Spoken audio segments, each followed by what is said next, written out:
नमस्कार दोस्तों, स्वागत है आपका आपके अपने चैनल स्टडी यूपी पीटी में। दोस्तों, इस वीडियो में हम चर्चा करने वाले हैं यूपी ट्रिपल एससी से जितनी भी परीक्षाएं हुई हैं यूपी ट्रिपल एससी की, उनमें भौतिक विज्ञान से संबंधित जो प्रश्न आए हैं उनको हम यहाँ पे डिस्कस करेंगे।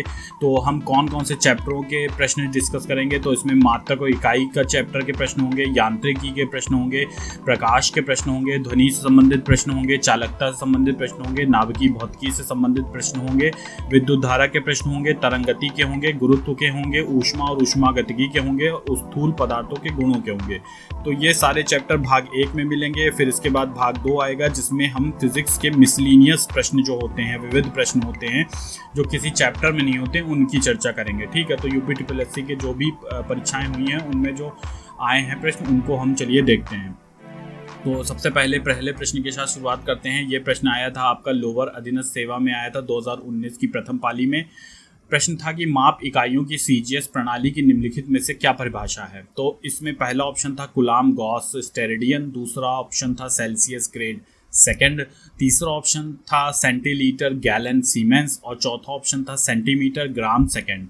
तो आप इसमें बताना है कि सही उत्तर क्या होगा। तो सही उत्तर आपका होगा बी। ठीक है, तो डी आपका सही उत्तर होगा। ठीक है, तो ये होगा सेंटीमीटर, आप ऐसे भी देख सकते हैं, सी सेंटीमीटर, ठीक है, और जी जो होगा वो आपका ग्राम होगा और एस जो होगा वो क्या होगा, ये सेकंड होगा। अब इसमें कुछ और डिटेल हम देख लेते हैं, जैसे कि एक होता है एफपीएस पद्धति। ठीक है, तो हो सकता है कि एफपीएस पद्धति पूछ ले, तो ये क्या होता है भाई, ये होता है फुट। ठीक है, तो ये होता है फुट, और उसके बाद पी का मतलब क्या होता है, ये होता है पाउंड, और एस का मतलब क्या होता है, ये होता है सेकेंड। ठीक है, इसी प्रकार एमकेएस पद्धति आपने सुना होगा, एमकेएस पद्धति से पूछा जा सकता है। तो एमकेएस पद्धति क्या होता है, इसका होता है कि पहले होता है मीटर, फिर ये होता है के का मतलब किलोग्राम, और फिर एस हो गया आपका सेकंड। ठीक है, इसी प्रकार एसआई पद्धति होता है जिसमें आप देखेंगे कि उसके 7 मूल मात्रक होते हैं। तो वो जब हम ल्यूसन की सीरीज़ आपको पढ़ाएंगे तब उसमें हम डिटेल में देखेंगे। वैसे 7 जो मूल मात्रक होते हैं, मीटर होता है, किलोग्राम होता है, सेकंड होता है, केल्विन होता है, एम्पियर होता है, कैंडेला होता है और मोल होता है। ठीक है, तो चलिए अगला प्रश्न देखते हैं। प्रतिबल स्ट्रेस की एसआई इकाई क्या है। ये क्वेश्चन भी लोअर में आया था यूपी ट्रिपल एससी के। तो पहला ऑप्शन है जूल, दूसरा ऑप्शन है पास्कल, तीसरा ऑप्शन है वोल्ट, चौथा ऑप्शन है वॉट। तो आपको सही उत्तर का चयन करना है। सही उत्तर आपका क्या होगा, पास्कल। ठीक है, तो प्रतिबल की एसआई इकाई क्या होती है, पास्कल। इसके बाद हम अगला प्रश्न देखेंगे। निम्नलिखित में से किस यंत्र का उपयोग अवशोषित या विकसित ऊष्मा को मापने के लिए किया जाता है। पहला ऑप्शन है सीलोमीटर का उपयोग, दूसरा ऑप्शन है कैलोरीमीटर का उपयोग, फिर तीसरा ऑप्शन है कैलोरीमीटर का उपयोग, या फिर डी ऑप्शन है क्लिनोमीटर का उपयोग। ठीक है, तो आपको बताना है कि अवशोषित या विकसित ऊष्मा को मापने के लिए किस यंत्र का उपयोग किया जाता है। तो आपका सही ऑप्शन क्या होगा, कैलोरीमीटर का उपयोग किया जाता है। ठीक है, इसके बाद हम अगला प्रश्न देखेंगे। ये प्रश्न आया है लोअर में ही 2019 की परीक्षा में। समय की एसआई इकाई क्या है। ठीक है, तो पहला ऑप्शन घंटा है, दूसरा ऑप्शन सेकंड है, तीसरा ऑप्शन है मिनट, चौथा ऑप्शन है मिली सेकेंड। तो आपको सही उत्तर का चयन करना है। तो सही उत्तर आपको पता है क्या होगा, आपका होगा ऑप्शन बी। ठीक है, सेकंड होगा। ठीक है, तो समय की एसआई इकाई क्या होती है, सेकंड होती है। चलिए आगे अगला प्रश्न देखते हैं। ये प्रश्न आया था लोअर 2019 में ही। सर्किट में विद्युत की उपस्थिति का पता लगाने के लिए निम्नलिखित में से किस उपकरण का उपयोग किया जाता है। तो पहला ऑप्शन है एमीटर, दूसरा ऑप्शन है वोल्ट मीटर, तीसरा ऑप्शन है रियोस्टेट और चौथा ऑप्शन है गैल्वेनोमीटर। ठीक है, तो अब इसमें दिक्कत क्या है कि इसमें अमीटर का भी उपयोग किया जाता है। ठीक है, और गैल्वेनोमीटर का भी उपयोग किया जाता है, साथ ही साथ वोल्ट मीटर का भी उपयोग किया जाता है विद्युत की उपस्थिति का पता लगाने के लिए। तो ये प्रश्न जो था लोक सेवा, ये यूपी ट्रिपल एससी आयोग ने, ठीक है, अधीनस्थ सेवा चयन आयोग ने क्या किया था, इसमें सभी को पूर्ण अंक दे दिए थे। ठीक है, तो ये प्रश्न जो था वो रद्द हो गया था। चलिए अगला प्रश्न देखते हैं। कृषि की प्राविधिक भर्ती परीक्षा 2018 में पूछा गया था। गतिशील श्यानता की एसआई इकाई क्या है। ठीक है, तो आपको बताना पहला ऑप्शन न्यूटन प्रति मीटर है, या पास्कल सेकंड है, या तीसरा ऑप्शन न्यूटन सेकंड प्रति मीटर वर्ग है, या चौथा ऑप्शन पास्कल मीटर है। तो सही उत्तर का चयन आपको करना है। तो आपका सही उत्तर क्या होगा, न्यूटन सेकंड प्रति वर्ग मीटर। ठीक है, तो आपका सी ऑप्शन जो होगा वो सही होगा। न्यूटन सेकंड प्रति मीटर वर्ग जो होता है ये गतिशील श्यानता का एसआई इकाई है। चलिए अगला प्रश्न देखते हैं कि बिजली के करंट का एसआई यूनिट क्या है। ठीक है, तो आपको ऑप्शन है वाट होता है, या वोल्ट होता है, या कैंडेला होता है, या एम्पियर होता है। तो आपको सही उत्तर का चयन करना है। तो सही उत्तर क्या होगा इसका? एम्पियर। ठीक है, तो आपको सही उत्तर क्या हो गया? आपका एम्पियर होता है। ठीक है, तो ये प्रश्न का आया था युवा कल्याण एवं विकास दल अधिकारी 2018 की जो परीक्षा थी। ठीक है, तो उसमें आया था प्रथम पाली में ये प्रश्न। चलिए अगला प्रश्न देख लेते हैं। दबाव का एसआई यूनिट क्या होता है? ये प्रश्न भी आया था युवा कल्याण एवं विकास दल अधिकारी परीक्षा 2018 की प्रथम पाली में। तो इसके ऑप्शन है दबाव का एसआई यूनिट क्या होता है? Metre, kelvin, pascal, newton. आपको सही उत्तर का चयन करना है। तो आपका सही उत्तर क्या होगा? पास्कल जो होता है ये दाब और दबाव दोनों का ही यूनिट होती है। ठीक है, तो आप ये ध्यान रखिएगा, पास्कल। ठीक है, पास्कल। इसको इंग्लिश में कैसे लिखेंगे? PASCAL, pascal. ठीक है, तो अगला प्रश्न देखते हैं। पास्कल इकाई है। ठीक है, तो अभी हम चर्चा कर चुके हैं किसकी होती है? दाब की होती है। ठीक है, तो आपका यही सही उत्तर हो गया।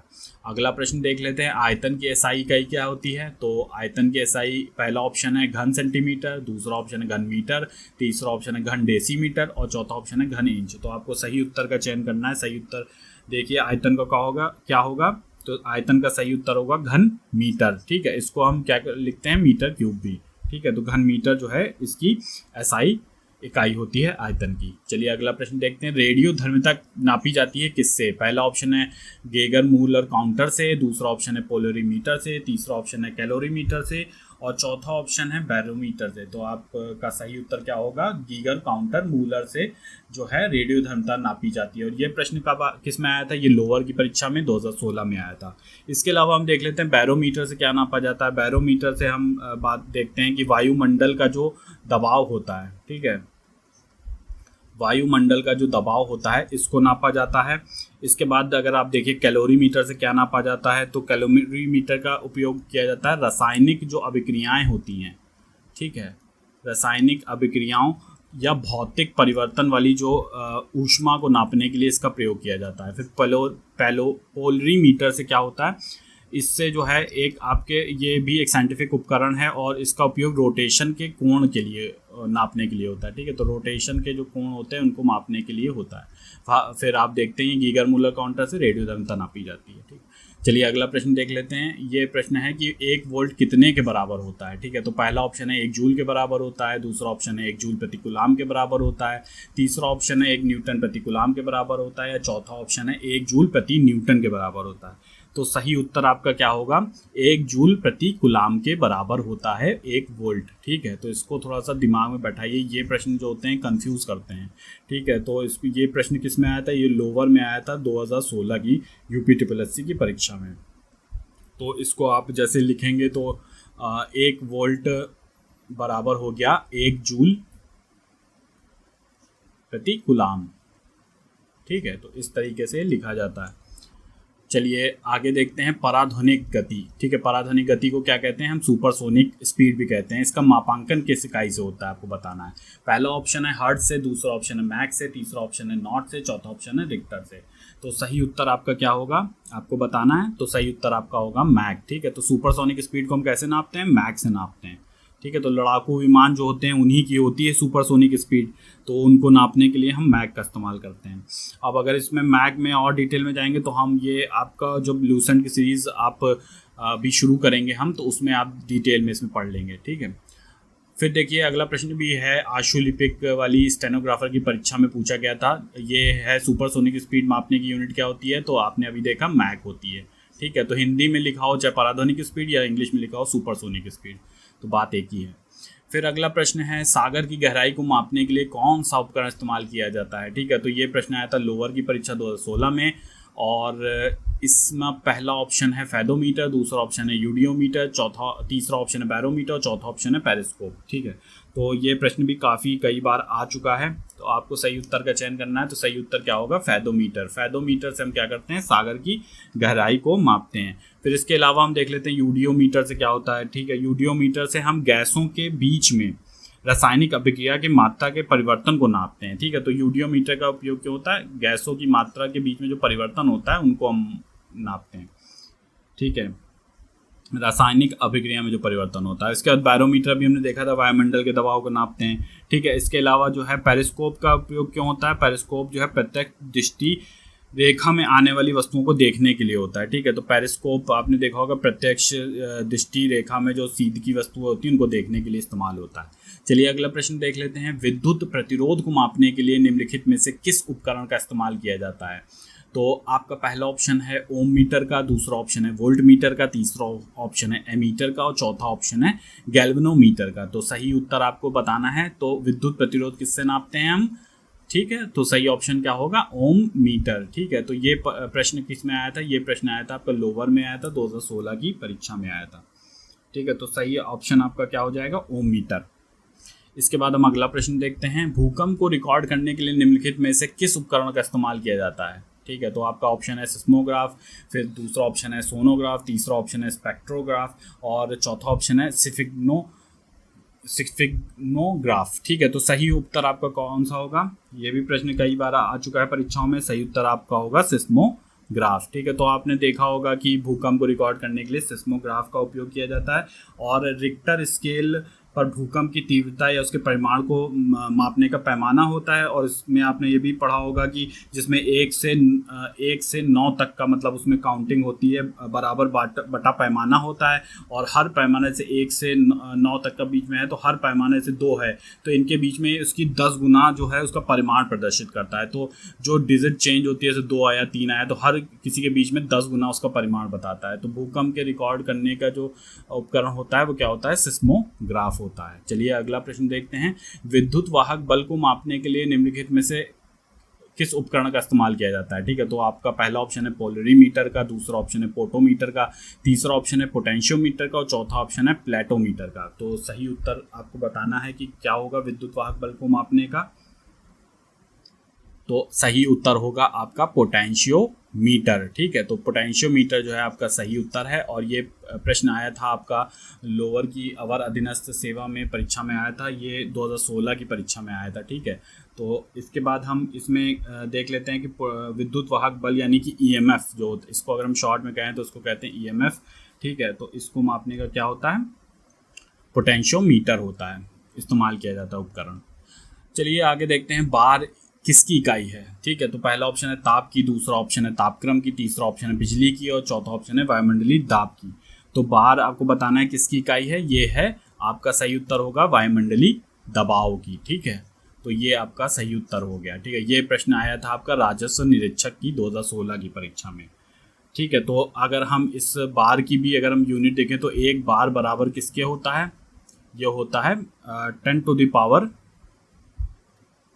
5 पास्कल के। ठीक है, तो हमने देखा था कि पास्कल यूनिट किसकी होती है? दबाव की होती है, दाब की होती है। अब आप उसी से समझ लीजिए बार भी जो है वो पास्कल में अगर हम उसको कन्वर्ट करेंगे एक बार को, तो 10⁵ पास्कल होगा। ठीक है, अगला प्रश्न हम देख लेते हैं।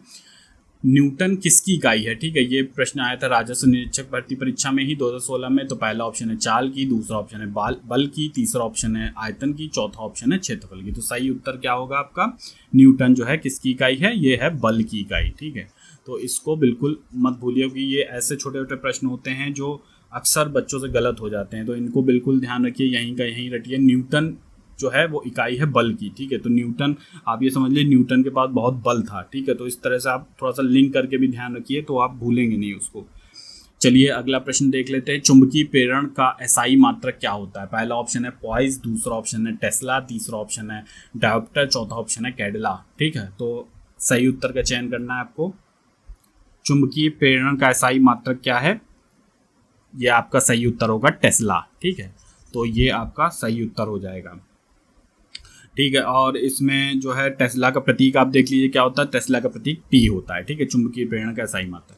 चलिए अगला देख लेते हैं। निम्नलिखित में से कौन सी अदिश राशि है आपको बताना है? ठीक है, तो ये भी लोअर अवर अधीनस्थ परीक्षा में आया था 2016 में प्रश्न। तो पहला ऑप्शन कार्य है, दूसरा ऑप्शन बल, तीसरा ऑप्शन वेग, चौथा ऑप्शन है त्वरण।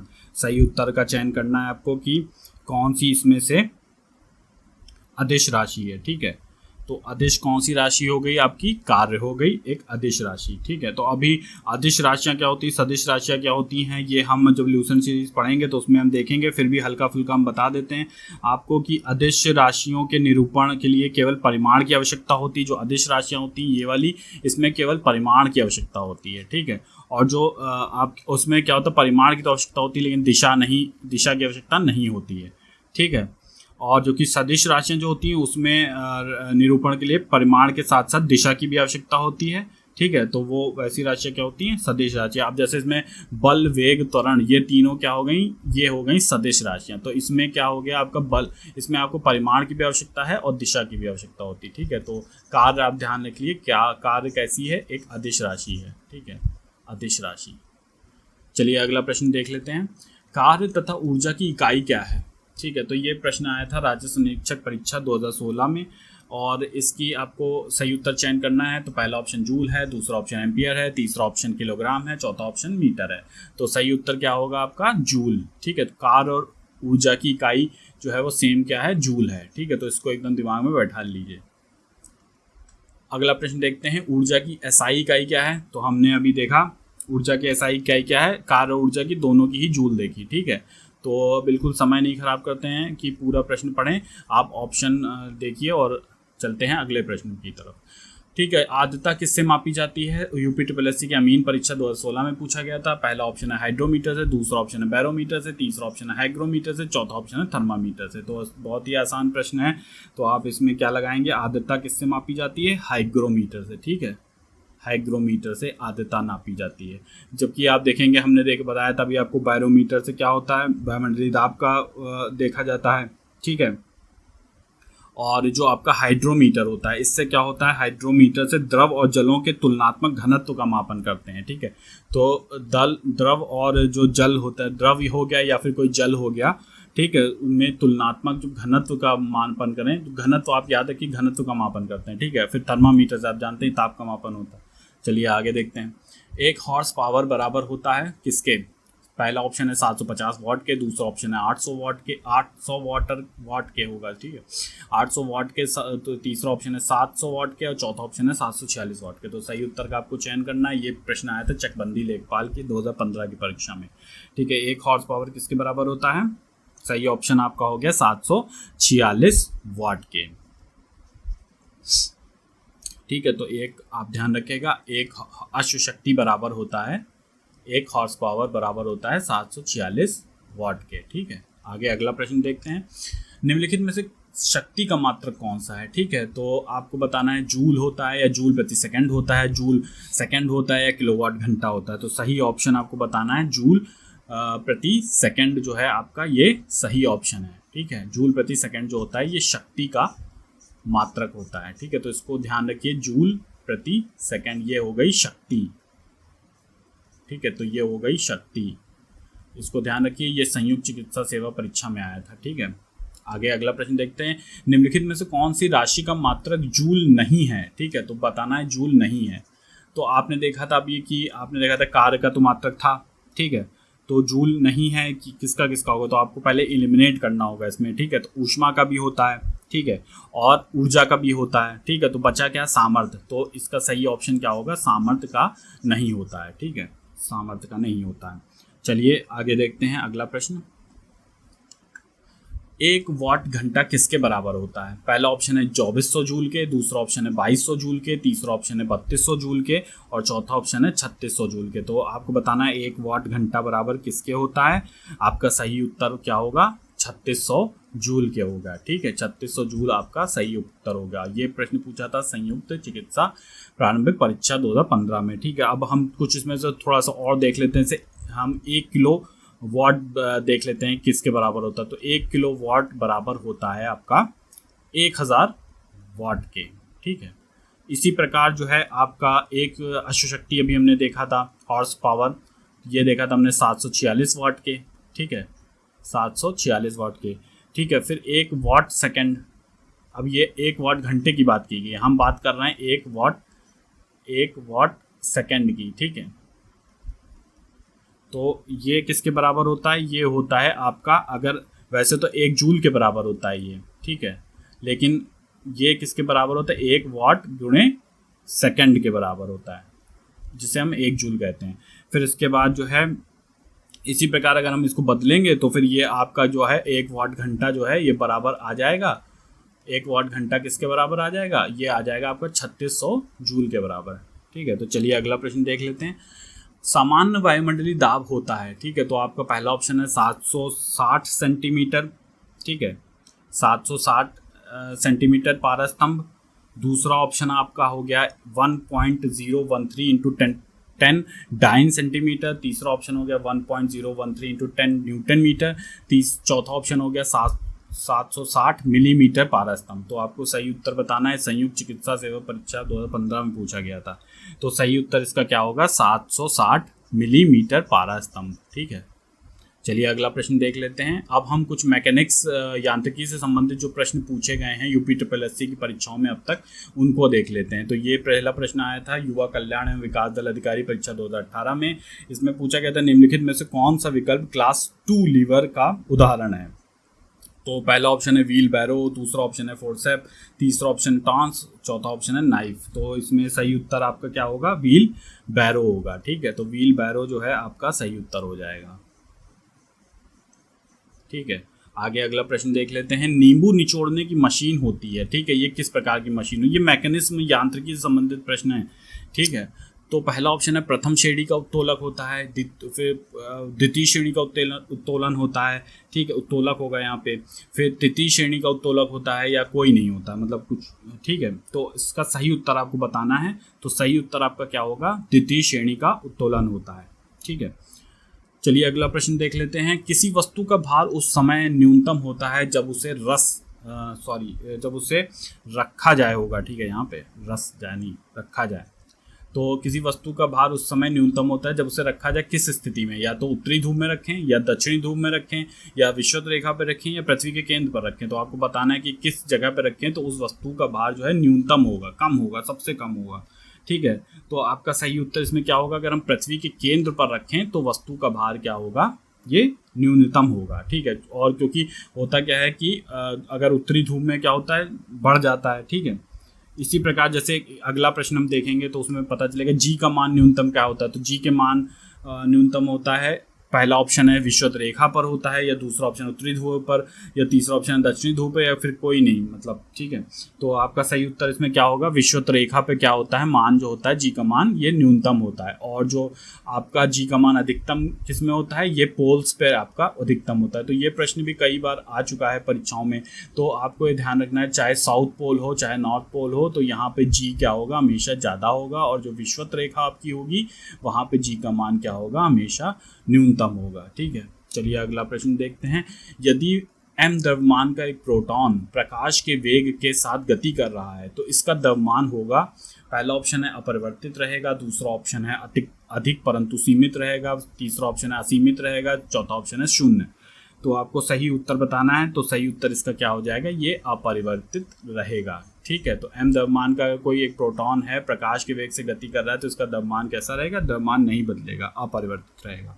चलिए अगला प्रश्न देख लेते हैं। डायनेमो ऊर्जा परिवर्तित करता है। डायनेमो भी बहुत फेवरेट क्वेश्चन है, हमेशा यूपी SSSC यूपी PCS की परीक्षाओं में अक्सर पूछा गया है। वैद्युत को यांत्रिक में बदलना पहला ऑप्शन है, दूसरा ऑप्शन है चुंबकीय को वैद्युत में बदलना। ठीक है, तीसरा ऑप्शन है यांत्रिक को वैद्युत में बदलना, और चौथा ऑप्शन है उपर्युक्त में से कोई नहीं। तो डायनेमो ऊर्जा को परिवर्तित किस रूप में करता है?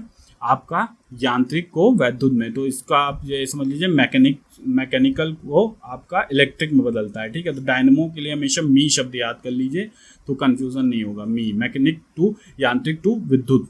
ठीक है, और ये प्रश्न पूछा गया था लोअर की परीक्षा 2016 में। ठीक है, अब हम देखते हैं अगला प्रश्न। यांत्रिक ऊर्जा को वैद्युत ऊर्जा में रूपांतरित करने के लिए किसका प्रयोग किया जाता है? आपको बताना है डायनेमो का प्रयोग किया जाता है, दूसरा ऑप्शन है माइक्रोफोन का, तीसरा ऑप्शन है विद्युत मोटर का, चौथा ऑप्शन है बैटरी का। तो अभी हमने जैसे देखा तो डायनेमो का इस्तेमाल किस लिए होता है? मी के लिए होता है। Me means mechanical to electrical. ठीक है, तो यांत्रिकी से विद्युत को बदलने के लिए, यांत्रिक ऊर्जा को विद्युत ऊर्जा में रूपांतरित करने के लिए। चलिए अगला प्रश्न देख लेते हैं। नदी का बहता हुआ जल किस प्रकार का ऊर्जा का संवहन करता है? तो पहला ऑप्शन है गुरुत्वीय का, दूसरा ऑप्शन है स्थितिज का, तीसरा ऑप्शन है विद्युत का है, चौथा ऑप्शन है गतिज का। तो नदी का बहता हुआ जल किस प्रकार की ऊर्जा को संवहित करता है? आपका सही उत्तर आप बताइए क्या होगा? गतिज ऊर्जा को। ठीक है, गतिज को बताता है। ठीक है, गतिज को। चलिए आगे देख लेते हैं। अगला प्रश्न ये आया था लोअर में परीक्षा। रासायनिक ऊर्जा को विद्युत ऊर्जा में रूपांतरित किसके द्वारा किया जाता है? पहला ऑप्शन विद्युत चुंबक के द्वारा, दूसरा ऑप्शन है फोटो सेल के द्वारा, तीसरा ऑप्शन है विद्युत अपघट्य के द्वारा, चौथा ऑप्शन है संचायक सेल के द्वारा। ठीक है, तो सही उत्तर का आपको चयन करना है। विद्युत, ठीक है। तो रासायनिक ऊर्जा को विद्युत ऊर्जा में बदलने के लिए आप देखिए तो ये होता है, इसका सही उत्तर होगा संचायक सेल, ठीक है। विद्युत चुंबक नहीं होगा, संचायक सेल होगा जो कि रासायनिक ऊर्जा को विद्युत ऊर्जा में बदलता है, ठीक है। सेलों के माध्यम से ही जो सेल होते हैं उनमें रासायनिक ऊर्जा ही तो भरा होता है, रसायन ही भरा होता है, तो वो उसको बदलती है, ठीक है। तो रासायनिक ऊर्जा विद्युत ऊर्जा में संचायक सेलों में बदलती है।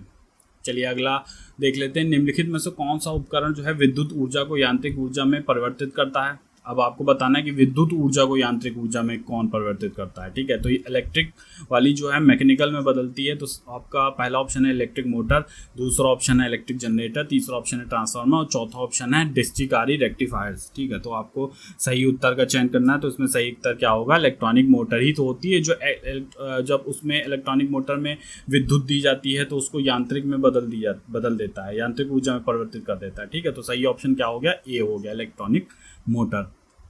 चलिए अब हम प्रकाश से संबंधित जो यूपीएससी की परीक्षाओं में अब तक जो प्रश्न आए उनको देख लेते हैं। अब ये प्रश्न जो है कृषि की परीक्षा में आया था 2018 की, तो अब देखते हैं इसमें प्रकाश के पथ में एक वस्तु के आने पर छाया का निर्माण होता है, ठीक है। तो प्रकाश के पथ में अगर कोई वस्तु आ जाए तो छाया का निर्माण होता है, तो आपको बताना है कैसी, ठीक है। तो पहला ऑप्शन है पारदर्शी, दूसरा पारभासी, तीसरा ऑप्शन है प्रकाशमान, चौथा ऑप्शन है अपारदर्शी। तो सही उत्तर आपका क्या होगा, अपारदर्शी वस्तु के आने पर छाया का निर्माण होता है। छाया तो तभी बनेगी ना जब कोई ऐसी वस्तु खड़ी हो जाए, प्रकाश इधर से आ रहा है, ऐसी वस्तु खड़ी हो गई तो यहाँ पे छाया तभी तो बनेगी जब इधर से अपारदर्शी जिसको प्रकाश पार ना कर पाए, ठीक है, तो छाया का निर्माण होगा। चलिए अगला प्रश्न देख लेते हैं। ये प्रश्न आया था युवा कल्याण एवं विकास दल अधिकारी 2018 की दूसरी पाली की परीक्षा में। इसमें प्रश्न था कि प्रकाशीय सूक्ष्मदर्शी लाइट माइक्रोस्कोपी में किसके लिए तेल निमज्जन का उपयोग किया जाता है, ठीक है। तो आपको सही ऑप्शन देख लीजिए, सूक्ष्मदर्शी की विभक्त शक्ति बढ़ाने के लिए, दूसरा ऑप्शन है सूक्ष्मदर्शी की विभक्त शक्ति घटाने के लिए, तीसरा ऑप्शन है सूक्ष्मदर्शी की आवर्धन शक्ति को बढ़ाने के लिए, चौथा ऑप्शन है सूक्ष्मदर्शी की विभक्त शक्ति और साथ ही आवर्धन शक्ति को बढ़ाने के लिए। तो आपका सही उत्तर क्या हो जाएगा, पहला ऑप्शन जो है आपका सही होगा, सूक्ष्मदर्शी की विभक्त शक्ति को बढ़ाने के लिए, ठीक है। तो जो प्रकाश सूक्ष्मदर्शी होते हैं ये लाइट माइक्रोस्कोप होते हैं, ये क्या करते हैं, इनमें सूक्ष्मदर्शी की विभक्त शक्ति को बढ़ाने के लिए तेल निमज्जन का उपयोग किया जाता है। चलिए अगला प्रश्न देख लेते हैं। मोटर गाड़ियों में साइड की वस्तुओं को देखने के लिए प्रयुक्त दर्पण कौन सा होता है, ठीक है। तो ये प्रश्न भी आया है कई बार, लोक सेवा आयोग की परीक्षाओं में भी आया है, यूपीएससी की परीक्षाओं में भी आया है। तो ऑप्शन है उत्तल दर्पण का इस्तेमाल होता है या अवतल दर्पण का इस्तेमाल होता है, समतल दर्पण का इस्तेमाल होता है, उपरोक्त में से कोई नहीं।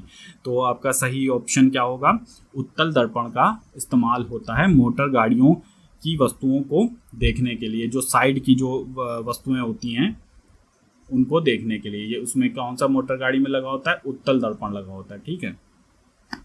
चलिए अगला प्रश्न देख लेते हैं। समुद्र जल के नीला रंग होने का कारण क्या है, ठीक है। तो पहला ऑप्शन है समुद्र जल में अशुद्ध वस्तुओं द्वारा नीले रंग की रोशनी का अपवर्तन, दूसरा ऑप्शन है पानी द्वारा रोशनी का छितराव, तीसरा ऑप्शन है पानी द्वारा लाल रंग का अपवर्तन, चौथा ऑप्शन है समुद्र पानी में संपूर्ण आंतरिक परावर्तन, ठीक है। तो सही उत्तर का आपको चयन करना, समुद्र जल को नीला रंग होने का क्या कारण है।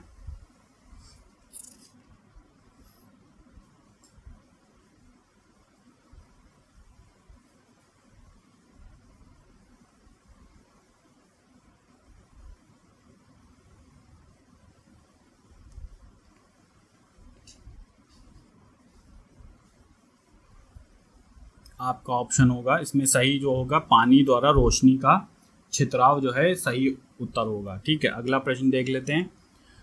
किसका सबसे अधिक अपवर्तनांक होता है, पहला ऑप्शन है वायु का, दूसरा ऑप्शन है जल का, तीसरा ऑप्शन है हीरा का और चौथा ऑप्शन है आपका कांच का, ठीक है। तो किसका होता है सबसे अधिक अपवर्तनांक, सही उत्तर आपका क्या हो जाएगा, हीरे का जो है सबसे अधिक अपवर्तनांक होता है, ठीक है। तो आपका ऑप्शन होगा हीरा।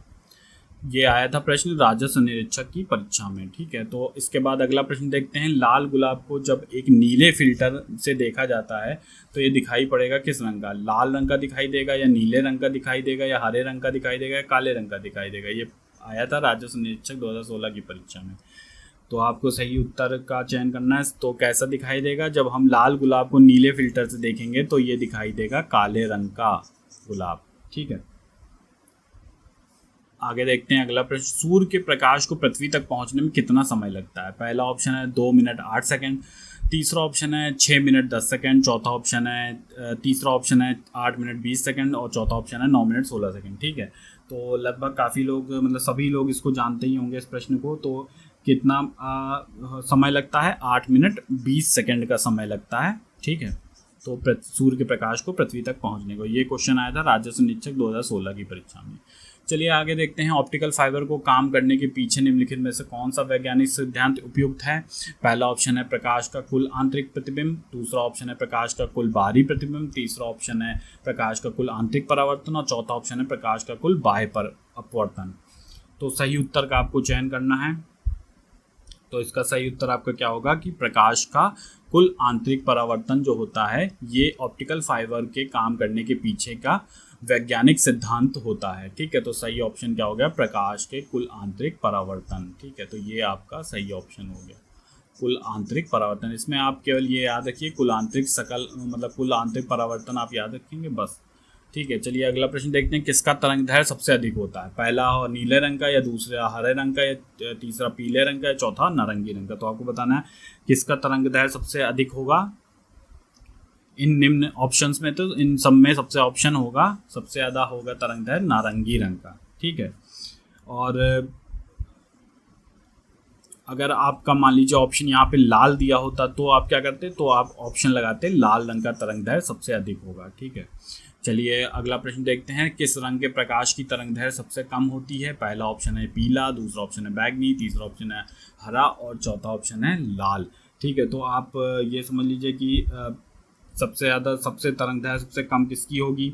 ठीक है, इसमें बताना है तो आप जो विबग्योर होता है जो 7 रंगों का होता है शॉर्ट फॉर्म, तो इसमें आप देखेंगे इस तरीके से देखिए तो सबसे ज़्यादा तरंग दैर्घ्य किसकी होगी?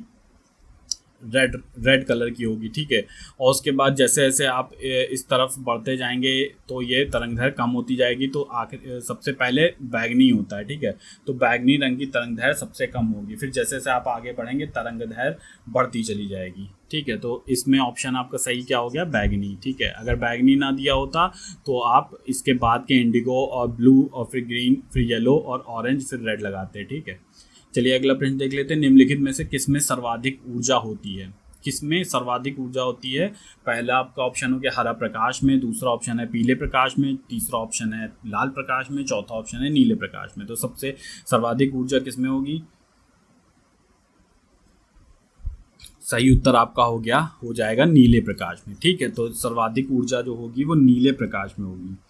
ठीक है, चलिए अगला प्रश्न देख लेते हैं। निम्नलिखित में से प्रकाश का कौन सा रंग शून्य या वायु के अतिरिक्त एक माध्यम में सबसे तेज गमन करता है?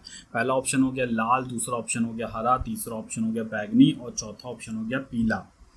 ठीक है, तो आपको बताना है कि प्रकाश का कौन सा रंग शून्य या वायु के अतिरिक्त एक माध्यम में सबसे तेज गमन करता है। तो सही ऑप्शन हो गया लाल रंग का। ठीक है,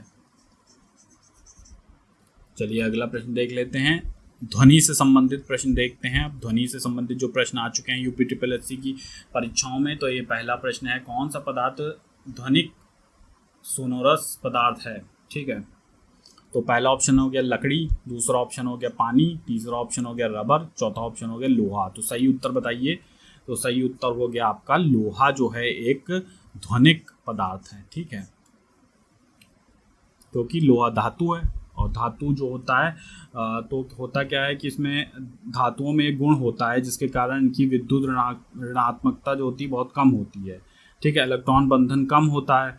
जब धातुओं को पीटा जाता है तो इलेक्ट्रॉन आसानी से जो होते हैं मतलब गमन करने लगते हैं, जिससे क्या होता है गतिज ऊर्जा पैदा हो जाती है और जो ध्वनि पैदा करने में खर्च होती है। ठीक है, तो इस तरह लोहा धातु है तो लोहा जो है उसकी ध्वनिक ज़्यादा पदार्थ होता है। चलिए अगला प्रश्न देखते हैं। निम्नलिखित में से किस उद्देश्य के लिए पराश्रव्य तरंगे यानी अल्ट्रासाउंड जो वेव्स होता है का प्रयोग नहीं किया जाता है? तो किसका नहीं किया? तो पहला ऑप्शन है चमगादड़ द्वारा अपने शिकार का पता लगाने में, तो फिर दूसरा ऑप्शन है जलपोत द्वारा समुद्र की तह की गहराई ज्ञात करने में, तीसरा ऑप्शन है मानव शरीर के आंतरिक अंगों के में दोषों का निदान करने में, फिर चौथा ऑप्शन है आकाशीय क्षेत्र में वायुयान का पता लगाने में। तो किस में नहीं किया जाता है आपको ये बताना है। ठीक है, तो इसका जो उत्तर होगा आकाशीय क्षेत्र में वायुयान का पता लगाने में नहीं किया जाता है, तो ये सही हो गया। बाकी जो चमगादड़ भी इस्तेमाल करते हैं पराश्रव्य तरंगों का, जलपोत द्वारा जो समुद्र की तह में जो गहराई का पता ज्ञात करना होता है तब भी इसका इस्तेमाल किया जाता है, और मानव शरीर के आंतरिक अंगों में अगर कोई दोष का निदान करना है तो भी इसका इस्तेमाल किया जाता है। ठीक है,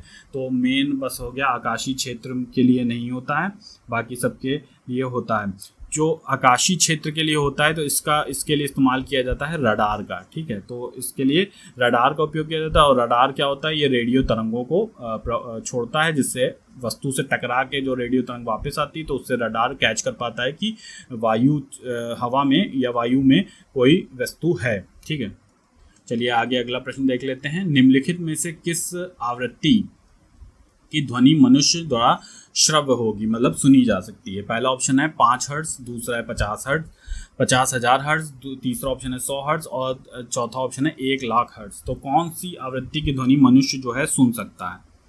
तो सही उत्तर आपका क्या हो जाएगा? 100 हर्ट्ज जो है आपकी सही उत्तर होगा। तो अब इसमें थोड़ा सा देख लेते हैं कि जो ध्वनि की श्रव्यता होती है, जो ध्वनि सुनी जा सकती है मनुष्य द्वारा, ये 20 हर्ट्ज से आप ये समझ लीजिए कि 20,000 हर्ट्ज तक की जो ध्वनि होती है ये श्रव्य होती है। ठीक है, तो इसके बाद जो होती है, इससे नीचे जो होती है, इनको हम कहते हैं अपश्रव्य तरंगे। ठीक है, इससे नीचे वाली अपश्रव्य कहलाती हैं, और जो 20,000 हर्ट्ज से ऊपर होती हैं ये कौन सी तरंगे होती हैं? ये पराश्रव्य होती हैं। ठीक है, तो बीच में हो गई श्रव्य, उसके ऊपर जाओ तो पराश्रव्य, इसके नीचे जाओ तो अपश्रव्य। ठीक है, चलिए अगला प्रश्न देख लेते हैं। ध्वनि निम्नलिखित में से किस माध्यम से यात्रा नहीं कर सकती? ठीक है, तो पहला ऑप्शन है गैस से, दूसरा ऑप्शन है निर्वात से, तीसरा ऑप्शन है द्रव से, या चौथा ऑप्शन है धातु से। ठीक है, तो अब ये तो बहुत ही आसान प्रश्न है। ध्वनि किससे नहीं गमन कर सकती? तो निर्वात से गमन नहीं कर सकती। ठीक है, तो ब्रह्मांड में पूरा जो है ब्रह्मांड निर्वात है। अगर सोचिए ब्रह्मांड में निर्वात ना होता तो कितनी ध्वनि ब्रह्मांड में आती, मतलब गूंजा ही करता, कहीं विस्फोट हो रहा है तो सुनाई देता। तो निर्वात के कारण जो है, निर्वात एक ऐसा माध्यम होता है जिसमें ध्वनि गमन नहीं कर सकती, बाकी गैस में गमन कर सकती है, द्रव में और धातु में। ठीक है, अब इसमें यह होता है कि अब किसमें ध्वनि ज़्यादा गमन कर पाती है? तो जितना ज़्यादा जो ठोस होगा, ठीक है, उसमें ज़्यादा गमन करेगी। जैसे अगर लोहा है तो लोहा में ज़्यादा गमन करेगी अपेक्षा आपके वायु से। ठीक है, वायु से ज़्यादा लोहे में गमन करेगी। तो ये भी प्रश्न कभी कभी पूछा जा सकता है कि ध्वनि किस में ज़्यादा गमन करेगी। उसमें मान लीजिए 3 ऑप्शन दे दिए, वायु, जल, लोहा, कांच, ये सब दे दिया गया, तो उसमें आपको सही उत्तर लोहा में सबसे ज़्यादा गमन करेगी। ठीक है, और उसके बाद जल में अन्य के सबसे कम जो करेगी वो वायु में करेगी, और जल में भी वायु से ज़्यादा करेगी। ठीक है, चलिए आगे बढ़ते हैं। ध्वनि का किस माध्यम से गमन नहीं हो सकता है? तो पानी से बताना है आपको। सही ऑप्शन क्या होगा कि नहीं हो सकता, या इस्पात से नहीं हो सकता, हवा से नहीं हो सकता, निर्वात से नहीं हो सकता। तो हमने अभी देख लिया निर्वात से जो है वो ध्वनि का गमन नहीं हो सकता। ठीक है, चलिए अगला प्रश्न देख लेते हैं। ध्वनि तरंग की कौन सी विशेषता इसके तारतत्व को तय करती है? ठीक है, पहला ऑप्शन है आयाम, दूसरा ऑप्शन है तरंग का आकार, तीसरा ऑप्शन है आवृत्ति, चौथा ऑप्शन है ध्वनि की प्रबलता। तो जो ध्वनि तरंग की विशेषता है इसके तारतत्व को नहीं तय करती, तो आवृत्ति जो है ये नहीं तय करती। ठीक है, तो आपका ऑप्शन क्या हो जाएगा? आवृत्ति। क्योंकि ध्वनि तरंगे कैसी होती हैं? यांत्रिक तरंगे होती हैं। ठीक है, इनके संचरण के लिए हमें ठोस चाहिए या द्रव या गैस जैसी कोई आवश्यकता होती है, जो कोई द्रवात्मक माध्यम होना चाहिए।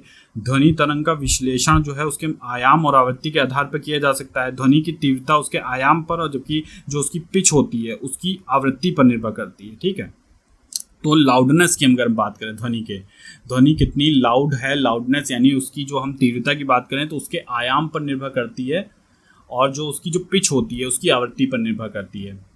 तो आप इसमें सही ऑप्शन क्या हो जाएगा? इसकी विशेषता इसके तारतत्व के लिए क्या होगी? तारतत्व का मतलब यहाँ पे क्या है? पिच से मतलब है, ध्वनि की पिच। तो ध्वनि की पिच किससे संबंधित होगी? फ्रीक्वेंसी यानी आवृत्ति से संबंधित होगी। ठीक है, आवृत्ति से, सॉरी।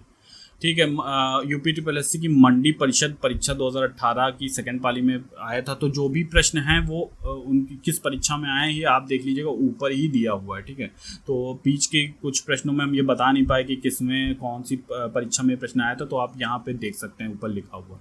चलिए अगला प्रश्न देखते हैं। किसी संगीत यंत्र की ध्वनि तीव्रता मापी जाती है? पहला ऑप्शन है महो से, दूसरा ऑप्शन हेनरी से, तीसरा ऑप्शन है लक्स से, चौथा ऑप्शन है डेसिबल से। तो आपको सही उत्तर का चयन करना है कि संगीत यंत्र की ध्वनि तीव्रता नापी जाती है किससे, डेसिबल से। ठीक है, तो सही ऑप्शन आपका हो गया डेसिबल। किसी संगीत यंत्र की ध्वनि जो है तीव्रता डेसिबल से नापी जाती है। और ये प्रश्न का किस में आया था, अवर अधीनस्थ सेवा चयन की परीक्षा में आया था। ठीक है, अब अगला प्रश्न देख लेते हैं। कृषि कार्य में लगे ट्रैक्टरों की आवाज़ किस स्तर से अधिक नहीं होनी चाहिए। ठीक है, तो पहला ऑप्शन है 120 डेसिबल से, दूसरा ऑप्शन है 150 डेसिबल से, तीसरा ऑप्शन है 90 डेसिबल, चौथा ऑप्शन है 100 डेसिबल। ठीक है, सही उत्तर क्या होगा आपका, 90 डेसिबल से अधिक नहीं होनी चाहिए। चलिए अगला प्रश्न देख लेते हैं। दीवार से एक प्रतिध्वनि सुनने के लिए न्यूनतम दूरी क्या होगी। ठीक है, दीवार से ध्वनि टकरा के प्रतिध्वनि सुनने के लिए हमें कितनी दूरी पर खड़ा होना चाहिए, मतलब न्यूनतम दूरी क्या होगी। तो पहला ऑप्शन 9.4 मीटर है, दूसरा ऑप्शन 17.2 मीटर है, तीसरा ऑप्शन है 17.2 मीटर सेंटीमीटर, चौथा ऑप्शन है 9.4 मीटर।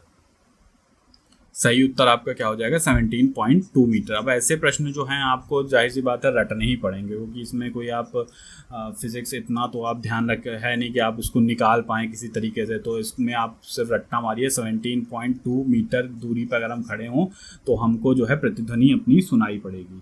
ठीक है, चलिए आगे देखते हैं। अगला प्रश्न है, प्रतिध्वनि सुनने के लिए स्रोत तथा परावर्तन सतह के बीच कितनी न्यूनतम दूरी होनी चाहिए। तो अभी हमने बात की थी इसके बारे में, तो 17 मीटर होनी चाहिए। ठीक है, तो 17 मीटर आप याद रखिए, 17.2 भी मत याद रखिए क्योंकि वो ज़्यादा हो जाएगा, इतना नहीं, 17 मीटर आप बस याद रखिए।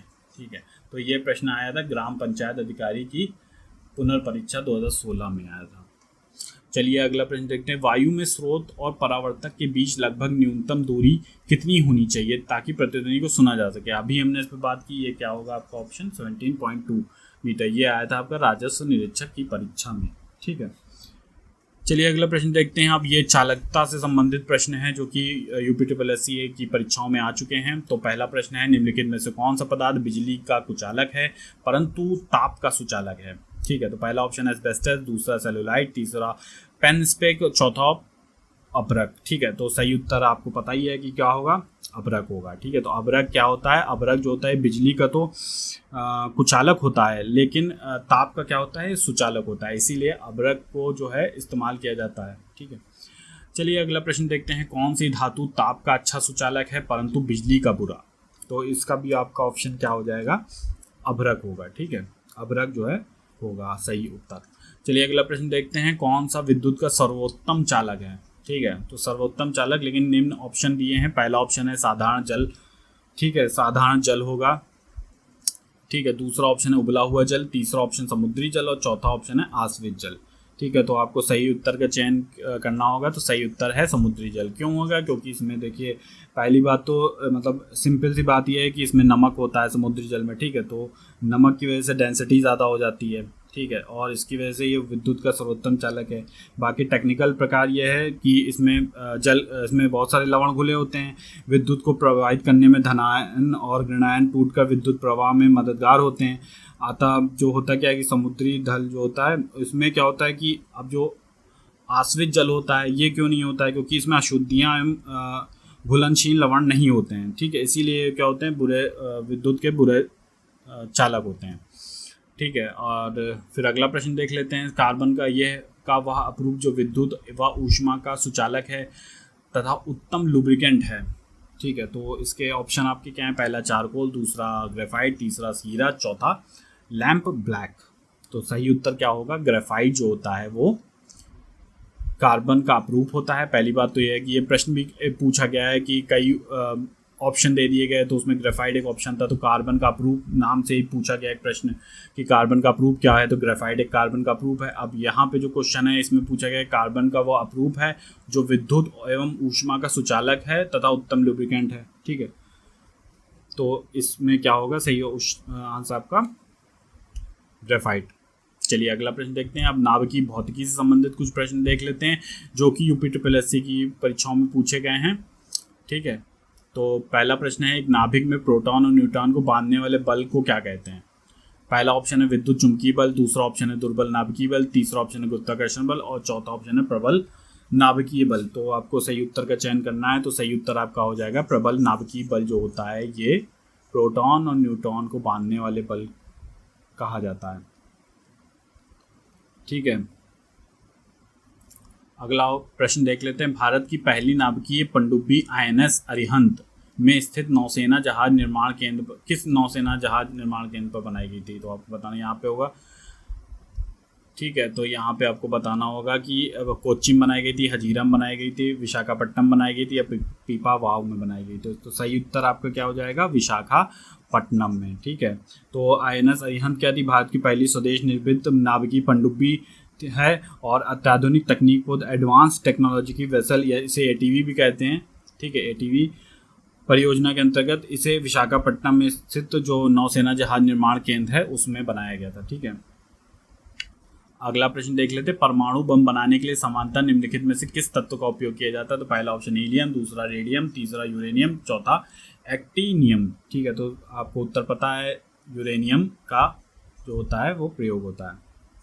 ठीक है, और ये प्रश्न आया था मंडी परिषद की परीक्षाओं की प्रथम पाली 2018 में। चलिए अगला प्रश्न देख लेते हैं। भारत का प्रथम न्यूक्लियर रिएक्टर कौन सा था? ऑप्शन है ध्रुव, हर्षा, तीसरा ऑप्शन अप्सरा, चौथा ऑप्शन है विप्ला। तो सही उत्तर का आपको चयन करना है। भारत का प्रथम न्यूक्लियर रिएक्टर कौन सा था? अप्सरा। ठीक है, इसको ध्यान रखिएगा आप। ठीक है, तो भारत का प्रथम न्यूक्लियर रिएक्टर कौन सा था? अप्सरा था, इसका प्रारंभ कब हुआ था? 1956 में मुंबई में हुआ था। ठीक है, मुंबई भी ध्यान रखिएगा। ठीक है, और बार्क यानी कि Bhabha atomic research centre Trombay में हुआ था इसका निर्माण। और इस रिएक्टर की डिज़ाइन जो थी वो भारतीय परमाणु वैज्ञानिक डॉक्टर होमी भाभा ने तैयार की थी। इसे पूर्णतः भारतीय इंजीनियरों के सहयोग से निर्मित किया गया था। ठीक है, अगला प्रश्न देख लेते हैं। भारत में प्रथम परमाणु रिएक्टर का क्या नाम है? तो आप देख चुके हैं, अप्सरा। ठीक है, चलिए आगे देखते हैं। अगला प्रश्न जो आएगा वो विद्युत धारा से संबंधित जो UPSSC की परीक्षाओं में जो पूछे गए हैं उनको देख लेते हैं। तो फ्यूज़ एक विद्युत परिपथ इलेक्ट्रिक सर्किट की सुरक्षा निम्नलिखित में से किससे करता है? पहला ऑप्शन है अतिभारण ओवरलोडिंग, दूसरा ऑप्शन है ऊर्जा के एक रूप का दूसरे रूप में परिवर्तन, तीसरा ऑप्शन है धारा परिवहन, चौथा ऑप्शन है धारा उत्प्रेरण। तो फ्यूज़ को इस्तेमाल क्यों किया जाता है, किस तरह की सुरक्षा के लिए किया जाता है? तो आपका सही उत्तर हो गया ओवरलोडिंग का। तो जैसे ही ओवरलोडिंग अतिभारण होता है तो फ्यूज़ उड़ जाता है। ठीक है, चलिए अगला प्रश्न देखते हैं। परिवर्तक या ट्रांसफार्मर किस सिद्धांत पर क्या करता है? पहला ऑप्शन स्वप्रेरणा पर, दूसरा ऑप्शन है पारस्परिक प्रेरण पर, तीसरा ऑप्शन है विद्युत चुंबकीय प्रेरणा पर और प्रेरण होगा सॉरी। ठीक है, चौथा ऑप्शन हो गया लॉरेंज के नियम पर। ठीक है, तो सही ऑप्शन आपको बताना है, सही ऑप्शन आपका हो जाएगा। इसमें आप देखेंगे कि ये लोग जो UPSSC आयोग था इसने इस प्रश्न को संशोधित कर दिया था और सभी को पूर्ण अंक दिया था। कारण क्या था? क्योंकि ट्रांसफार्मर जो होता है ये म्यूचुअल इंडक्शन होता है, मतलब पारस्परिक प्रेरण पे जो है तथा विद्युत चुंबकीय प्रेरण के सिद्धांत पर कार्य करता है। ठीक है, ट्रांसफार्मर का मुख्य उपयोग निम्न विभव की प्रत्यावर्ती धारा को उच्च विभव की प्रत्यावर्ती धारा में तथा उच्च विभव की प्रत्यावर्ती धारा को निम्न विभव की प्रत्यावर्ती धारा में बदलने हेतु किया जाता है। ठीक है, तो इसलिए जो है ये क्वेश्चन जो है UPSSC आयोग ने सबको इसमें अंक दे दिया था। अगला प्रश्न हम देख लेते हैं कि एक निष्क्रिय टर्मिनल को विद्युत घटक है जो सर्किट यानी परपथ तत्व के रूप में विद्युत प्रतिरोध लागू करता है। तो आपको बताना इनमें से कौन सा है? पहला ऑप्शन है प्रतिरोधक, दूसरा ऑप्शन है डायोड, तीसरा ऑप्शन है ट्रांजिस्टर और चौथा ऑप्शन है संधारित्र। ठीक है, तो सही उत्तर आपका क्या हो जाएगा? प्रतिरोधक जो होता है वो क्या करता है? वो निष्क्रिय टर्मिनल का विद्युत घटक होता है जो परिपथ तत्व के विद्युत प्रतिरोध लागू करता है। ठीक है, इसे रेजिस्टर कहते हैं। चलिए अगला प्रश्न देख लेते हैं। एक साधारण उपकरण है जिसका उपयोग इलेक्ट्रिक सर्किट को वियोजित करने या उसे पूरा करने के लिए किया जाता है। तो ऑप्शन है ट्रांजिस्टर का या फ्यूज़ का या प्रतिरोधक का या स्विच का। ठीक है, तो अभी हम किसका इस्तेमाल किया जाता है? एक साधारण उपकरण होता है, तो स्विच जो होता है एक ऐसा साधारण उपकरण होता है जिसका उपयोग किया जाता है इलेक्ट्रिक सर्किट को वियोजित करने या इसे पूरा करने के लिए। तो जैसे स्विच दबाया जाता है, ऑन ऑफ किया जाता है तो सर्किट पूरा हो जाता है, धारा प्रवाह होने लगता है, और जैसे स्विच ऑफ किया जाता है ये काट देता है सर्किट को और धारा का प्रवाह रुक जाता है। ठीक है, अगला प्रश्न देखते हैं। आवेशित की गई एक वस्तु द्वारा किसी अन्य आवेशित की गई वस्तु अथवा आवेशित ना की गई वस्तु पर लगाए गए बल को क्या कहते हैं? ठीक है, तो पहला ऑप्शन है चुंबकीय बल, दूसरा ऑप्शन है विद्युत स्थैतिक बल, तीसरा ऑप्शन है गुरुत्वाकर्षण बल और चौथा ऑप्शन है यांत्रिक बल। तो सही उत्तर आपका क्या हो जाएगा? विद्युत स्थैतिक बल जो होगा ये होगा आवेशित की गई एक वस्तु द्वारा किसी अन्य वस्तु आवेशित की गई वस्तु या अथवा आवेशित ना की गई वस्तु पर लगाए गए बल को कहते हैं विद्युत स्थैतिक बल। ठीक है, चलिए अगला प्रश्न देख लेते हैं। ये आया है यूपी ट्रिपल एस सी की परीक्षा संयुक्त चिकित्सा परीक्षा 2015 में एसी को डीसी यानी प्रत्यावर्ती धारा को दिष्ट धारा में परिवर्तित करने के लिए निम्नलिखित में से किस उपकरण का उपयोग किया जाता है। पहला ऑप्शन हो गया आपका रेसिस्टर, दूसरा ऑप्शन कंडेंसर, तीसरा ऑप्शन ट्रांसफार्मर, चौथा ऑप्शन है रेक्टिफायर्स। ठीक है, तो ऑप्शन आपका सही ऑप्शन क्या होगा, रेक्टिफायर्स। ठीक है, तो रेक्टिफायर जो होते हैं दिष्टकारी इनको कहते हैं। एक वैद्युत युक्ति होती है जो प्रत्यावर्ती धारा को अल्टरनेटिंग करंट को दिष्ट धारा या डायरेक्ट करंट ये जो डीसी होता है में परिवर्तित करती है। ट्रांसफार्मर का उपयोग प्रत्यावर्ती धारा विभव को ऊंचाई और अपचाई करने के लिए करते हैं। ठीक है, तो ट्रांसफार्मर का उपयोग किस लिए किया जाता है, ऊंचाई और अपचाई के लिए। चलिए अगला प्रश्न देखते हैं। प्रत्यावर्ती धारा यानी एसी जो होती है, एसी को एक दिष्ट धारा, एक दिष्ट यानी डीसी में किसके प्रयोग के जरिए परिवर्तित किया जाता है। पहला ऑप्शन है एम्पलीफायर यानी प्रवर्धक, दूसरा ऑप्शन है स्थिरक यानी स्टेबलाइजर, तीसरा ऑप्शन है दिष्टकारी यानी रेक्टिफायर, चौथा ऑप्शन है परिणामित्र यानी ट्रांसफार्मर। ठीक है, तो इसमें सही उत्तर आपका क्या हो जाएगा, दिष्टकारी। ठीक है, रेक्टिफायर का प्रयोग किया जाता है एसी को डीसी में परिवर्तित करने के लिए। चलिए अगला प्रश्न देख लेते हैं। निम्नलिखित में से किसके प्रवाह के कारण एक इलेक्ट्रोलाइट के द्वारा इलेक्ट्रिक करंट पास करती है। पहला ऑप्शन है मुक्त इलेक्ट्रॉन के द्वारा, दूसरा ऑप्शन है धनात्मक ऋणात्मक आयन, तीसरा ऑप्शन है मुक्त इलेक्ट्रॉन और छिद्र, चौथा ऑप्शन है प्रोटॉन। ठीक है, तो सही उत्तर आपका क्या हो जाएगा, धनात्मक और ऋणात्मक आयन। ठीक है, चलिए आगे देखते हैं अगला प्रश्न। चालक के माध्यम से प्रवाहित धारा होती है विभवांतर के प्रत्यक्ष अनुपातिक, दूसरा ऑप्शन है प्रतिरोध के प्रत्यक्षता अनुपातिक, तीसरा ऑप्शन है वोल्टता के व्युत्क्रम अनुपातिक और चौथा ऑप्शन इनमें से कोई नहीं। सही उत्तर आ जाएगा आपका विभवांतर के प्रत्यक्षता अनुपातिक। ठीक है, चलिए अगला प्रश्न देखते हैं। तरंग गति से संबंधित अब प्रश्न जो भी यूपी ट्रिपल एस में पूछे गए हैं उनको देख लेते हैं। तो ये स्टेनोग्राफर की परीक्षा आशुलिपिक में देखा गया है 2016 में। रेडियो तरंग का वेग कितना होता है पूछा गया। तो पहला ऑप्शन आप देख रहे हैं 3 into 10 मीटर प्रति सेकेंड, दूसरा ऑप्शन है 1 into 10 मीटर प्रति सेकेंड, तीसरा ऑप्शन है 3 into 10 मीटर प्रति सेकेंड और चौथा ऑप्शन है 1 into 10 मीटर प्रति सेकेंड। ठीक है, तो इसमें आपको बताना है कि सही उत्तर क्या होगा। सॉरी, इसमें थोड़ा सा पावर नहीं लिखी है, तो आप ये देख लीजिए 3 into 10⁶ मीटर प्रति सेकेंड ऑप्शन है। दूसरा ऑप्शन है आपका 1 into 10⁸ मीटर प्रति सेकेंड। ठीक है, 8 होगा ये। और तीसरा ऑप्शन हो गया आपका 3 into 10⁸ मीटर प्रति सेकेंड और आपका चौथा ऑप्शन हो जाएगा 1 into 10⁶ मीटर प्रति सेकेंड। तो इसमें आपको सही उत्तर बताना है, तो कौन सा सही उत्तर हो जाएगा आपका। ये रटने वाले प्रश्न हैं, इनको सीधे रट्टा मारिए। 3 into 10⁸ मीटर प्रति सेकेंड जो होती है, 8 मीटर प्रति सेकेंड जो होता है भैया, ये होता है रेडियो तरंग का वेग। ठीक है, 3 into 10⁸ मीटर प्रति सेकेंड। चलिए अगला प्रश्न देखते हैं। निम्नलिखित प्रकार के किस विद्युत चुंबकीय प्रकीर्ण में सबसे लंबे तरंगदैर्घ्य होते हैं। पहला ऑप्शन परावैगनी किरणों में, दूसरा ऑप्शन गामा किरणों में, तीसरा ऑप्शन रेडियो तरंगों में, चौथा ऑप्शन है अवरक्त तरंगों में। तो किसमें जो है वो आपको बताना है विद्युत चुंबकीय विकिरण में सबसे लंबे तरंगदैर्घ्य होते हैं। तो आपका सबसे सटीक उत्तर है रेडियो तरंग में सबसे ज़्यादा लंबे तरंगदैर्घ्य होते हैं। ठीक है, तो इनकी कोई वैल्यू डिजिट याद रखने की कोई ज़रूरत नहीं, क्योंकि इतना नहीं पूछा जाएगा।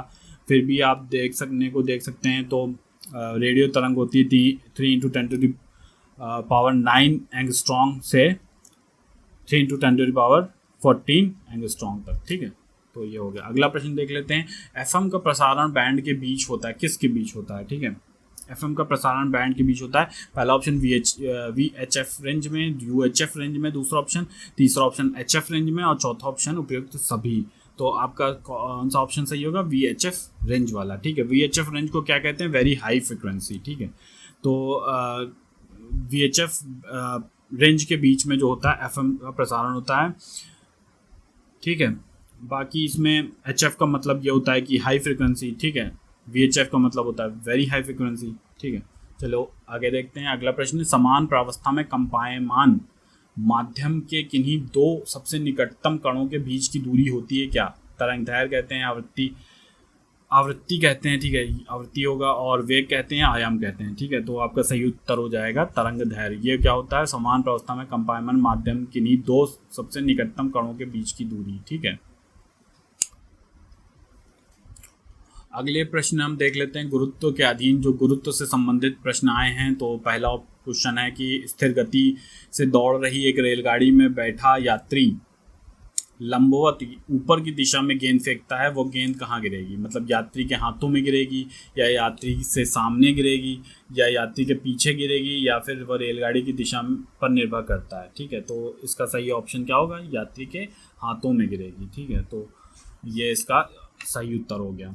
ठीक है, ऐसा होगा क्यों? क्योंकि जब स्थिर गति से दौड़ रही रेलगाड़ी में बैठा यात्री गेंद को ऊपर दिशा में फेंकता है, तो उस गेंद का क्षैतिज वेग उस ट्रेन की गति के बराबर होगा, जिसके कारण गेंद वापस यात्री के हाथ में ही गिरेगी। चलिए अगला प्रश्न देख लेते हैं। एक गतिशील बस में अचानक ब्रेक लगाने से सवारी आगे की ओर झुक जाती है, ये किसका नियम का पालन करता है? ठीक है, तो पहला ऑप्शन हो गया न्यूटन के प्रथम नियम, न्यूटन के फिर दूसरा ऑप्शन हो गया न्यूटन के द्वितीय नियम, तीसरा ऑप्शन हो गया न्यूटन के तृतीय नियम, और चौथा ऑप्शन हो गया संवेग का नियम। तो सही उत्तर आपका क्या हो जाएगा? न्यूटन का फर्स्ट लॉ। ठीक है, तो न्यूटन का फर्स्ट लॉ जैसा हमने पढ़ा है कि यदि कोई वस्तु विराम अवस्था में है तो विराम अवस्था में ही रहेगी, और बाह्य बल लगा जब तक क्या होगा कि बाह्य बल लगाकर ही वस्तु को वर्तमान अवस्था में परिवर्तन किया जा सकता है। ठीक है, इसे ही न्यूटन का फर्स्ट लॉ कहते हैं। फिर बाकी अभी हम जब उसको क्या कहते हैं कि जब हम ल्यूसेंट को पढ़ेंगे सीरीज़ को, तो उसमें हम डिटेल में पढ़ेंगे। ढालू सड़क पर पत्थर लुढ़काना ऊपर की ओर उठाने से अधिक आसान होता है, क्यों होता है ऐसा? ठीक है, तो पत्थर को लुढ़काने में किया गया कार्य इसे उठाने की अपेक्षा अधिक होता है, पहला ऑप्शन हो गया। दूसरा ऑप्शन हो गया पत्थर को उठाने में किया गया कार्य इसे लुढ़काने के समान होता है। तीसरा ऑप्शन हो गया पत्थर को लुढ़काने में किया गया कार्य इसे उठाने की अपेक्षा कम होता है। ठीक है, चौथा ऑप्शन हो गया दोनों में किया गया कार्य समान होता है किंतु लुढ़काने में कार्य करने की दर कम होती है। ठीक है, तो आपका सही उत्तर क्या होगा आपको बताना है। सही उत्तर आपका हो जाएगा सी, यानी कि पत्थर को लुढ़काने में किया गया कार्य इसे उठाने की अपेक्षा कम होता है। ठीक है, और ये कैसे होता है? कार्य बराबर बल गुणे दूरी, ठीक है, के अनुसार। चलिए आगे देख लेते हैं अगला प्रश्न। ऊष्मा और ऊष्मा गतिकी से चैप्टर से संबंधित जो प्रश्न UPSSC में आए हैं उनको देख लेते हैं। ये क्वेश्चन आया है अवर अधीनस्थ सेवा परीक्षा 2019 की तृतीय पाली में।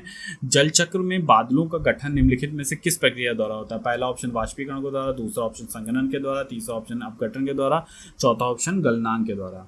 तो किस कारण होता है? संघनन के द्वारा। ठीक है, तो आपका सही उत्तर क्या हो जाएगा? संघनन। ठीक है, बादल क्या होता है? बादल पानी की छोटी बूंदें या बर्फ के छोटे रवों में संहित होता है। ठीक है, जो कि पर्याप्त ऊंचाई पर स्वतंत्र हवा में जलवाष्प के संघनन के कारण बनते हैं। ठीक है, तो जो भी बादल और इसके से संबंधित संघनन वाष्पीकरण क्या होता है, ये हम जब ज्योग्राफी पढ़ेंगे तब उसमें हम देखेंगे। चलिए अगला प्रश्न देखते हैं। सबसे कम तापमान जिस पर कोई पदार्थ आग पकड़ता है उसे क्या कहा जाता है? पहला ऑप्शन है गलनांक तापमान, दूसरा ऑप्शन है प्रज्वलन तापमान, तीसरा ऑप्शन है क्वथनांक तापमान, और चौथा ऑप्शन है हिमांक तापमान। तो आपको सही उत्तर का चयन करना है, तो सही उत्तर आपका हो जाएगा प्रज्वलन तापमान। ठीक है, ये क्वेश्चन आया था आवर अधीनस्थ 2019 की तृतीय पाली में। अब ये है कि फ़ारेनहाइट स्केल में पानी का क्वथनांक है। ठीक है, तो आपका ऑप्शन है 32 डिग्री फ़ारेनहाइट, दूसरा ऑप्शन है 100 डिग्री फ़ारेनहाइट, तीसरा ऑप्शन 212 डिग्री फ़ारेनहाइट, और चौथा ऑप्शन है 373 डिग्री फ़ारेनहाइट। तो सही उत्तर आपको बताना है। सही उत्तर आपका हो जाएगा 212 डिग्री फ़ारेनहाइट। ठीक है, चलिए आगे अगला प्रश्न देख लेते हैं। वह तापमान जिस पर सेंटीग्रेड और फ़ारेनहाइट पैमाना समान होता है। तो आपका पहला ऑप्शन है 100 डिग्री सेल्सियस, दूसरा ऑप्शन 40 डिग्री सेल्सियस, तीसरा ऑप्शन -40 डिग्री सेल्सियस, और चौथा 0 डिग्री सेल्सियस। तो आपका सही उत्तर क्या हो जाएगा? -40 डिग्री सेल्सियस होगा। ठीक है, चलिए अगला प्रश्न देख लेते हैं। बर्फ़ की गुप्त ऊष्मा बतानी है आपको कितनी होती है? 80 किलो कैलोरी प्रति ग्राम। ठीक है, और इसके बाद है आपका दूसरा ऑप्शन है 80 कैलोरी प्रति ग्राम, तीसरा ऑप्शन 540 कैलोरी ग्राम, और चौथा ऑप्शन में से कोई नहीं। तो सही उत्तर आपका क्या हो जाएगा? 80 कैलोरी प्रति ग्राम। ठीक है, तो ये आपका सही हो। ये सब रटने वाले क्वेश्चन हैं, इनको रट डालिए। चलिए अगला प्रश्न देखते हैं। नमक को बर्फ़ के साथ मिलाने से हिमांक क्या होगा? घटता है, या वृद्धि होती है, या प्रभावित रहता है, या पहले घटता है फिर वृद्धि होती है? तो आपको बताना है अगर बर्फ़ में नमक मिला दें तो क्या होगा। ठीक है, तो हिमांक उसका क्या होगा? तो आपका सही उत्तर हो जाएगा कि हिमांक यानी उसकी गलने की जो दर है वो घट जाएगी। ठीक है, चलिए आगे देखते हैं अगला प्रश्न। दो कांच के गिलास एक दूसरे से एक के अंदर दूसरा मतलब चिपक जाते हैं, उन्हें कैसे अलग किया जा सकता है? पहला बाहरी गिलास को गर्म पानी में डालकर, दूसरा है ऑप्शन की जोरों से पीट कर, तीसरा ऑप्शन है अंदरूनी गिलास में गर्म पानी डालकर। ठीक है, और चौथा ऑप्शन है गिलासों को शीतल जल में डालकर। तो आप किस तरीके से जो है अगर 2 कांच के गिलास एक दूसरे में चिपक जाएं तो उनको कैसे अलग करेंगे, मतलब इन 4 माध्यमों के ही जरिए आपको बताना है कि कौन सा माध्यम सबसे उपयुक्त है। तो सही ऑप्शन आपका हो जाएगा कि बाहरी गिलास को हम क्या करेंगे, गर्म पानी में डाल देंगे तो ये जो है अलग हो जाएंगे। चलिए अगला प्रश्न देखते हैं। स्थूल पदार्थ के कणों संबंधित जो आए क्वेश्चन, तो ये वाला क्वेश्चन आया होम्योपैथी परीक्षा 2018 की यूपीट्रिपलएससी की। पहला क्वेश्चन है, ठोस के संबंध में निम्नलिखित में से कौन सा कथन सही है। कोई निश्चित आकार नहीं है परंतु निश्चित मात्रा है। दूसरा ऑप्शन है ना निश्चित आकार है ना ही निश्चित मात्रा है। तीसरा ऑप्शन है निश्चित आकार परंतु निश्चित मात्रा नहीं है।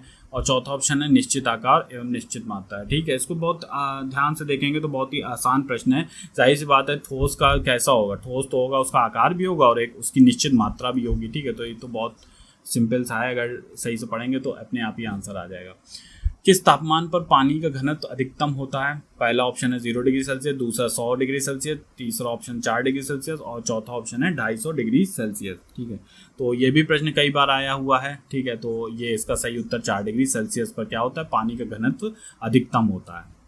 चलिए आगे अगला प्रश्न देखते हैं। शुद्ध जल का अधिकतम घनत्व किस तापक्रम पर होता है। पहला ऑप्शन 0 डिग्री सेंटीग्रेड पर, दूसरा ऑप्शन -15 डिग्री सेंटीग्रेड पर, तीसरा ऑप्शन है 4 डिग्री सेंटीग्रेड पर और चौथा ऑप्शन है 15 डिग्री सेंटीग्रेड पर। तो आपको बताना शुद्ध जल का अधिकतम घनत्व किस ताप पर होता है। तो आपका सही उत्तर हो जाएगा 4 डिग्री सेंटीग्रेड पर।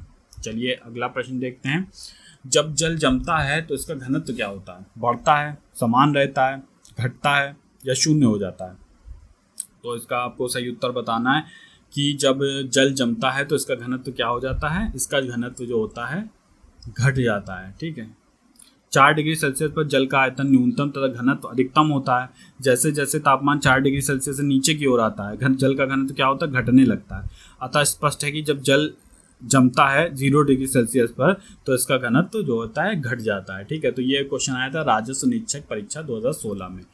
ठीक है, तो दोस्तों ये हमारा भाग 2 जो है ये आपका खत्म, भाग 1 जो है वो खत्म हो गया। इसके बाद भाग 2 आएगा।